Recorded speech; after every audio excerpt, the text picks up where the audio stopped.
संयुक्त अरब अमीरात में जो भारत के राजदूत हैं, उन्होंने वहां बसे भारतीयों को संदेश दिया है और संदेश का लब्बो-लबाब यह है कि आप वहां जिम्मेदारी भरे रवैये का परिचय दें, अफवाह ना फैलाएं और साथ ही पैनिक ना फैलाएं, घबराहट ना फैलाएं। Urge all the Indian community members staying here to remain safe and healthy and do not spread panic, do not venture out, stay put where you are, stay safe and healthy and help the government of Saudi Arabia prevent the spread of COVID-19. अब आप सोचेंगे कि आखिर राजदूत ये संदेश क्यों दे रहे हैं? राजदूत इसलिए यह संदेश दे रहे हैं क्योंकि संयुक्त अरब अमीरात, कतर, कुवैत, सऊदी अरब में कई भारतीय जो फंसे हुए हैं वो वहां पर मुस्लिम विरोधी बयान दे रहे हैं। वो वहां पर बैठे बैठे देश की नाक काट रहे हैं। नतीजा यह हो रहा है कि अब वहां की सरकारों में जबरदस्त गुस्सा है। आपकी स्क्रीन पर संयुक्त अरब अमीरात की राजकुमारी का यह संदेश दे रहे हैं वो एक ऐसे भारतीय को जो वहां बैठे बैठे हिंदू मुस्लिम कर रहा था और मुसलमानों के खिलाफ जहर फैलाने का काम कर रहा था। उन्होंने क्या कहा है? The ruling family is friends with Indians but as a royal your rudeness is not welcome. जो वहां पर सत्ताधारी पार्टी है वो सभी भारतीयों की मित्र है, मगर आपकी बदतमीजी को बर्दाश्त नहीं किया जाएगा। All employees are paid to work, no one comes for free. जो लोग यहां काम करते हैं उन्हें पैसा दिया जाता है, कोई फ्री में काम नहीं करता। You make your bread and butter from this land which you scorn and your ridicule will not go unnoticed. यह मुद्दा क्यों सामने उभर कर आया? क्योंकि वहां पर बसा एक शख्स सौरव उपाध्याय वहां की सरकार का मजाक उड़ा रहा था और उनके जरिए मुसलमानों को टारगेट कर रहा था। बात यहां नहीं रुकी। अब आपके सामने कुवैत में मिनिस्ट्री ऑफ औकाफ और इस्लामिक अफेयर्स के एक मिनिस्टर अब्दुल्ला अल शुरेखा, इन्होंने क्या कहा आपकी स्क्रीन पर? The persistence of these brutal assaults on Muslims in India may result in boycott of Indian products and goods by Muslim nations. मुसलमानों पर जो लगातार हमला हो रहा है या जिस तरह की बयानबाजी हो रही है, उसके जरिए जो भारतीय गुड्स हैं उन पर पाबंदी लग जाएगी। यही नहीं, इन्होंने कहा है कि मुसलमानों पर जिस तरह से हमले हो रहे हैं उसके चलते जो भारतीय गुड्स हैं उन पर पाबंदी लग जाएगी। ये कुवैत के एक मंत्री कह रहे हैं। अब मैं चाहूंगा एक बार फिर आप पढ़ें प्रधानमंत्री नरेंद्र मोदी ने क्या संदेश दिया था। प्रधानमंत्री इस संदेश में कह रहे हैं कि कोरोना संकट में हम सब एक साथ हैं और यह संकट जब हमला करता है तो आपकी धर्म, आपकी जाति, आपके रंग पर निगाह नहीं डालता। प्रधानमंत्री ये क्यों संदेश दे रहे हैं? और कुछ देर पहले मैंने आपको बताया था संयुक्त अरब अमीरात में भारतीय राजदूत यह संदेश क्यों दे रहे हैं? क्योंकि बीजेपी और इस तरह के भक्त हमारी नाक काटने का काम कर रहे हैं। अब मैं आपको एक और बयान दिखाता हूं दोस्तों। यह है तेजस्वी सूर्या, बैंगलोर साउथ से बीजेपी के सांसद। यह उनका पुराना बयान है जो उन्होंने एक और शख्स तारिक फतेह के बयान का हवाला देते हुए, यह शायद उन्होंने बहुत पहले बयान दिया था जब वो सांसद भी नहीं थे। इन्होंने क्या कहा था मैं आपको पढ़ के सुनाना चाहता हूं। 95% अरब औरतें जो होती हैं उन्हें पिछले 100 सालों में ऑर्गेज्म नहीं हुआ है। वह हर औरत जो बच्चे पैदा करती है वो बच्चे प्यार का परिणाम नहीं होते हैं, वो सिर्फ सेक्स का परिणाम होते हैं। इन्होंने हवाला दिया है तारिक फतेह का। नतीजा क्या हुआ? वहां पर जबरदस्त नाराजगी हो गई है। सब कह रहे हैं कि प्रधानमंत्री नरेंद्र मोदी आप तेजस्वी सूर्या पर कार्रवाई करें। मैं स्पष्ट कर दूं कि तेजस्वी सूर्या का यह बयान पुराना बयान है, मगर मैं कुछ और पूछना चाहता हूं। मैं ये पूछना चाहता हूं कि ऐसे लोगों को बीजेपी में जगह क्यों मिलती है? यह बयान पुराना होगा, मुद्दा वो नहीं है। मुद्दा यहां पर यह है कि ऐसे लोगों को जगह क्यों मिलती है? प्रज्ञा ठाकुर आपकी सांसद हैं जो कि आतंकी आरोपी हैं।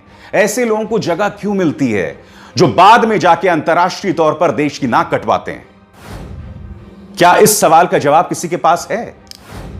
तेजस्वी सूर्या के इस पुराने बयान को लेकर इस वक्त मध्य पूर्व के कई देशों में नाराजगी है। कई लोग कह रहे हैं कि हम इसे बर्दाश्त नहीं करेंगे और अगर इसे कभी विदेश मंत्रालय में शुमार किया गया बतौर मंत्री तो हम इसका प्रवेश वर्जित कर देंगे अपने अपने देशों में। बाद में तेजस्वी सूर्या को यू टर्न लेना पड़ा और उन्हें अपने इस ट्वीट को हटाना पड़ा, डिलीट करना पड़ा।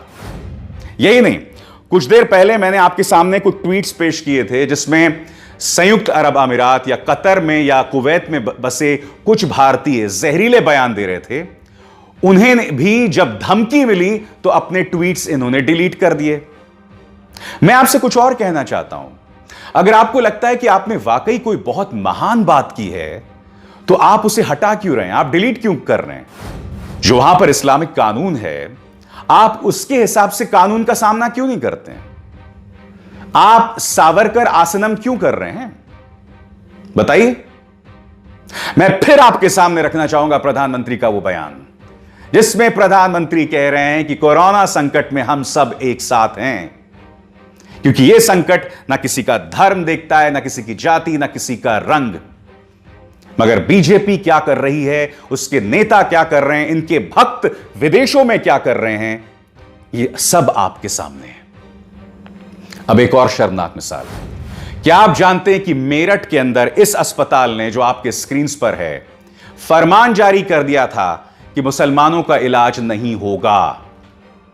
नतीजा क्या होता है कि पुलिस ने इस मामले में अब केस दर्ज कर दिया है। यानी कि जो जहरीला प्रोपेगेंडा चलाया जा रहा है, अब अस्पताल भी खुलेआम, और मेरठ यह अस्पताल कहीं किसी गांव कस्बे का नहीं है, मेरठ का अस्पताल है। इनकी बेशर्मी की इस कदर इंतहा है कि इस तरह से जहर खुलेआम फैला रहे हैं। पुलिस तक को अब कार्रवाई करनी पड़ी है। आज मैं आपसे सवाल यही तो पूछ रहा हूं कि हम कहां रुकेंगे, कहां थमेंगे, यह जहर हम कितना फैलाएंगे? अगर इस तरह से हम जहर में लबरेज रहेंगे, सराबोर रहेंगे, तो हम इस संकट का सामना कैसे करेंगे? यह बात प्रधानमंत्री नरेंद्र मोदी समझते हैं, यह बात उत्तर प्रदेश के मुख्यमंत्री योगी आदित्यनाथ भी समझते हैं, जो कि अतीत में कई विवादास्पद बयान दे चुके हैं। वो ऐसा क्यों कह रहे हैं? उनका पुलिस आखिर मीडिया को क्यों एक्सपोज कर रही है? वो इसलिए एक्सपोज कर रहे हैं क्योंकि वो जानते हैं हमारी प्राथमिकता है कोरोना संकट का समाधान। हमारी ये प्राथमिकता है। हमारी प्राथमिकता ये नहीं है कि अभी समाज के अंदर दंगे फैल जाएं, और ये मीडिया इसके अलावा कुछ नहीं कर रही है। मैं आपको पहले भी मिसाल दे चुका हूं, एक बार फिर मिसाल देता हूं। इंडिया टीवी ने यह खबर चलाई थी कि किस तरह से तबलीगी जमात का नेता जो है थूकने की वकालत कर रहा है। बाद में ऑल्ट न्यूज ने पड़ताल की और पता चला कि वीडियो बहुत पुराना है, साल 2017 का है। इंडिया टीवी को शर्म के मारे अपनी इस स्टोरी को हटाना पड़ा। आपको याद है इंडिया टुडे का वो स्टिंग ऑपरेशन जिसके अंदर उनकी कुछ रिपोर्टर्स एक मदरसे के अंदर घुसे और यह कहा कि ये जो बच्चे यहां फंसे हुए हैं, कोरोना संकट को लेकर जो नियम कानून है उसकी पूरी तरह से धज्जियां उड़ा दी गई थी। उसमें मैंने कुछ सवाल पूछे थे। नंबर 1, इन बच्चों को उनके घरों तक कैसे पहुंचाया जाता अगर ये लोग यहां नहीं रहते? क्योंकि हम जानते हैं कि जब प्रधानमंत्री ने घोषणा कर दी थी और सिर्फ 4 घंटे का वक्त दिया था, तो कितने ही मजदूर, गरीब मजदूर अपने बच्चों को अपने कंधों पर टांगे दिल्ली से बिहार तक के लिए निकल गए थे। ये न्यूज चैनल्स क्या चाहते हैं कि इस तरह से ये गरीब बच्चे, मदरसे के गरीब बच्चे सड़कों पर निकल जाते। अब न्यूज लॉन्ड्री की पड़ताल आपके सामने है।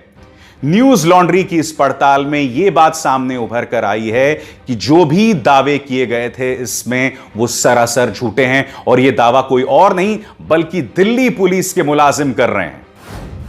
दिल्ली पुलिस के मुलाजिम न्यूज लॉन्ड्री की इस खबर के मुताबिक यह कह रहे हैं कि जिस तरह के दावे स्टिंग ऑपरेशन में किए थे वो सरासर गलत थे। तो क्या इंडिया टुडे इस सवाल का जवाब देगा कि इस वक्त आपको स्टिंग ऑपरेशन करने की क्या जरूरत थी? बताइए। आज हमारी मीडिया, सत्ताधारी बीजेपी के कुछ छुटभैया नेता सरासर कोरोना संकट के खिलाफ हमारी जंग को कमजोर कर रहे हैं। न सिर्फ कमजोर कर रहे हैं बल्कि प्रधानमंत्री नरेंद्र मोदी के हाथ भी कमजोर कर रहे हैं। वो संदेश एक बार फिर आपकी स्क्रीन पर, और यह संदेश मैं आपको क्यों बार बार दिखा रहा हूं, ताकि आप समझ जाएं कि कोरोना संकट का हल हिंदू मुस्लिम करके नहीं होने वाला है। ये जो तमाम मिसालें सामने उभर कर आ रही हैं, वो सिर्फ देश के माथे पर बदनामी लगा रही हैं और कुछ नहीं। ये सरल सी बात आप कब समझेंगे?